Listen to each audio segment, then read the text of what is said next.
পথ আর পদ্ধতিকে বাদ দিয়ে ভিন্ন কোন পদ্ধতিতে কোন মানুষ চলে, এই ব্যক্তির জীবন কখনো এটা সুন্দর হতে পারে, কোন অবস্থায় জীবনটা সুন্দর হতে পারে না। একমাত্র সুন্দর জীবন যখন মালিকের পথ আর পদ্ধতি খুঁজে পাবে।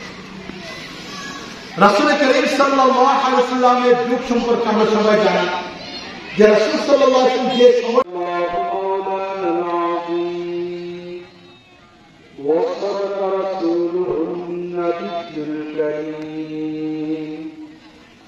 ونحن على ذلك من الشاهدين والشاكرين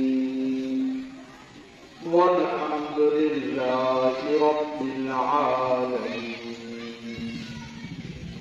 سبحانك لا علم لنا إلا ما علمتنا العالمين আমাদেরকে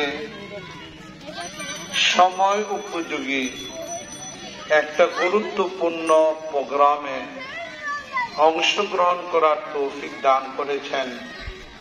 আল্লাহ রাব্বুল আলামিনের দরবারে শুকরিয়া হিসেবে সকলে বলি আলহামদুলিল্লাহ। আসর থেকে নিয়ে মাগরিব এখন বলতে গেলে 5:30 বেজে গিয়েছে। আমি সব মিলে আপনাদের সামনে 25 থেকে 30 মিনিট সময় কথা বলবো, যাতে করে এই অল্প সময়ের মধ্যে আমাদের সকলের উপকার হয়। আল্লাহ রাব্বুল আলামিন